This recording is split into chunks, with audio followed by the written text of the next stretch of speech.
বন্ধুরা নমস্কার, আবার চলে এসেছি একটা নতুন ব্লগ নিয়ে। দেখুন, আজকে লাঞ্চে আমি পাবদা মাছের ঝাল বানালাম সর্ষে দিয়ে। তারই রেসিপি আমি নিয়ে চলে এলাম আপনাদের কাছে শেয়ার করার জন্য। দেখুন, প্রথমে কড়াইতে তেল দিয়ে দিয়েছিলাম, আর তেলটা ভালো করে গরম হয়ে যাওয়ার পর পাবদা মাছগুলো আস্তে করে একটার পর একটা ছেড়ে দিয়েছি। খুব আলতো হাতে পাবদা মাছগুলো এপিট ওপিট করতে হবে, কারণ এই মাছগুলো খুবই নরম, নাহলে ভেঙে যাওয়ার চান্স আছে। দেখুন, আমি খুব সুন্দর করে ভেজে নিয়েছি। মাছগুলো সুন্দর করে ভাজা হয়ে গেছে এপিট ওপিট। তারপর এই মাছগুলো একটা থালার মধ্যে আমি তুলে রাখলাম।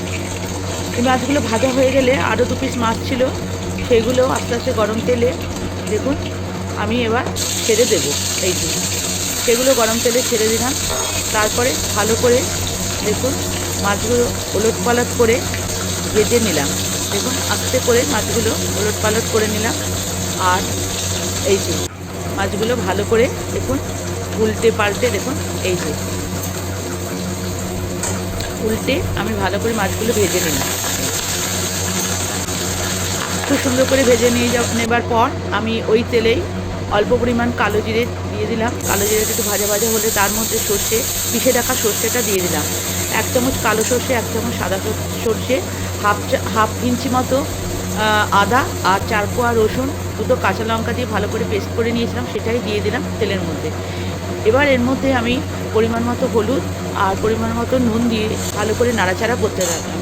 বেশ ভালো করে কষিয়ে নেওয়ার পর দেখুন এর মধ্যে আমি জল দিয়ে দিলাম। জল দিয়ে 2টো কাঁচা লঙ্কা আমি একটুখানি ফাটিয়ে দিয়ে দিলাম। আপনারা যেরকম ঝাল খাবেন সেরকম কাঁচা লঙ্কা দিতে পারেন, এর বেশিও দিতে পারেন। এটা জল দিয়ে দেওয়ার পর আমি এর মুখে চাপা দিয়ে দিলাম। 3-4 মিনিট পর আমি ঢাকাটা খুললাম, খুলে দেখলাম অলমোস্ট প্রায় এটা হয়ে গেছে।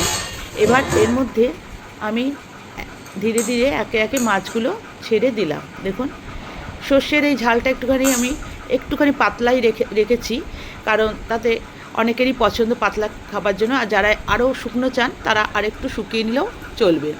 আমি সমস্ত মাছগুলো একের পর এক ছেড়ে দিয়েছি কড়াইয়ের মধ্যে। দেখুন, তারপরে খুব আলতো হাতে একটুখানি নাড়াচাড়া করে নিতে হবে, কারণ এই সময় মাছগুলো ভেঙে যাবার খুব সম্ভাবনা থেকে যায়।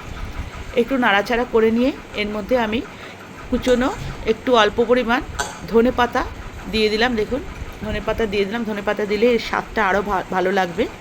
যারা পছন্দ করেন ধনেপাতা দেবেন, যারা পছন্দ করেন না দিতে হবে না। ব্যাস হয়ে গেল আর কি আমার পাবদা মাছের ঝাল। বন্ধুরা কেমন লাগলো জানাবেন। খুব ঝটপট তৈরি হয়ে যায়। আপনারাও একবার আমার মতো এরকম বানিয়ে নেবেন, আর কমেন্ট করবেন, শেয়ার করবেন। কেমন লাগলো আপনাদের অবশ্যই জানাবেন। আমার তো ভীষণই ভালো লেগেছে, আর সত্যি এর খেতেও অপূর্ব হয়েছিল, স্বাদটাও দারুণ হয়েছিল। বন্ধুরা জানাবেন। আর আমার চ্যানেল লগনাস ওয়ার্ল্ড প্লিজ সাবস্ক্রাইব করবেন।